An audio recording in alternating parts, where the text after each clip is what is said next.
मित्रों नमस्कार। SPG blogger YouTube channel पर सभी मित्रों का हार्दिक रूप से फिर से एक बार स्वागत है।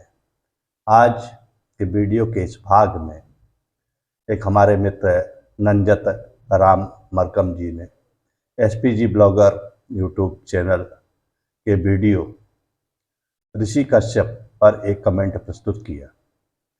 उन्होंने गोत्र विषय पर चर्चा करते हुए गौंड गोत्र व्यवस्था पर चर्चा करते हुए कछुआ को टोटम संरक्षक जीव व वंश मानने वाले कश्यप कच्छप आदि कुल नाम उपनाम लिखते हैं। प्रोटिया भारजा एक पक्षी है। इस पक्षी को वंश मानने वाले भारद्वाज उपनाम कुल नाम बताते हैं, लिखते हैं। इस क्षेत्र में कश्यप कछुआ उनके कथनानुसार गोत्रधारी कछुआ की पूजा करते हैं।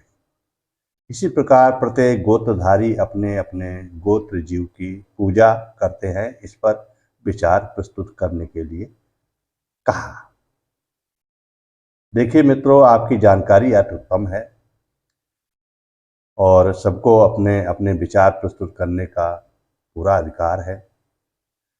जब व्यक्ति के विचार चर्चा में आते हैं तभी उस पर तथ्य आधारित तर्क होता है, फिर कुछ उसका निष्कर्ष निकलता है।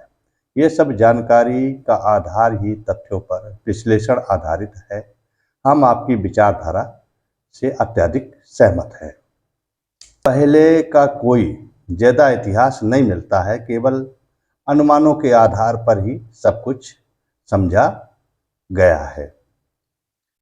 वेद पुराण शास्त्र उपनिषद भी प्राचीन हैं, मानते हैं, लेकिन लिखा पढ़ी में आए कुछ सैकड़ा वर्ष या कुछ हजार वर्ष ही उनको हम मान सकते हैं कि लिखावट की जो तकनीकी है ये काफ़ी बाद में हम मनुष्यों के पास में आई और तभी लिपिबद्ध ये सब वेद पुराण उपनिषद सब किए गए होंगे। ये वैज्ञानिक आधार पर भी तय किया गया है कि जीव की उत्पत्ति सर्वप्रथम समुद्रों में हुई, फिर जीव जीव में क्रॉस हुआ और तमाम तरह तरह के जीवधारी जो समुद्र जल स्थल मतलब भूमि आकाश में रहने वाले जीवधारियों की उत्पत्ति का माध्यम बना। सर्व साधारण को वैज्ञानिक रूप से तकनीकी भाषा जैसे नीरस विषय के द्वारा समझा पाना कठिन होगा। इसलिए उन वैज्ञानिक तकनीक खोज जानकारी आदि को रोचक कहानी और किस्सों के द्वारा समझाने का बुद्धिमान लोगों के द्वारा प्रयास किया गया हो, ऐसा हम मानते हैं।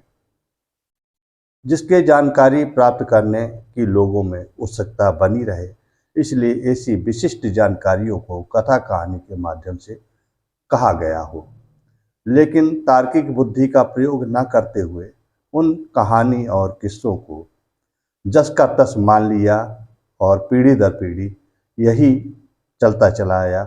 इसी कारण से आज की पढ़ी लिखी पीढ़ी उन सब बातों को कपोल कल्पित कल्पना ही मान रही है। लेकिन सत्य ये भी हो सकता है कि उन कथा कहानियों का यदि तथ्यात्मक रूप से विश्लेषण किया जाए तो वैज्ञानिक जानकारी उजागर हो सकती है। अब यहाँ पौराणिक आधार पर कश्यप या प्रथम जीवधारी जो जल और थल में लंबे जीवन काल तक निवास करता है, कछुआ को माना जाता है। उसका 13 या 17 पत्नियों से क्रॉस होता है। फलस्वरूप समस्त संसार की रचना होती है, समस्त संसार की उत्पत्ति होती है।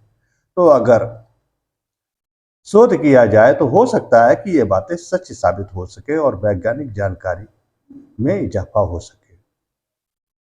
मित्रों, अगर जानकारी अच्छी लगी हो तो लाइक शेयर अवश्य करें और जो लोग चैनल पर नए आए हैं उनसे अनुरोध है को सब्सक्राइब अवश्य करें, जिससे जानकारी की अपडेट्स, वीडियो के अपडेट्स उन तक आसानी से पहुंचाई जा सके। हम मिलेंगे इसी प्रकार के एक अच्छे सी वीडियो के साथ अगली बार। तब तक के लिए मित्रों नमस्कार, जय हिंद, जय भारत।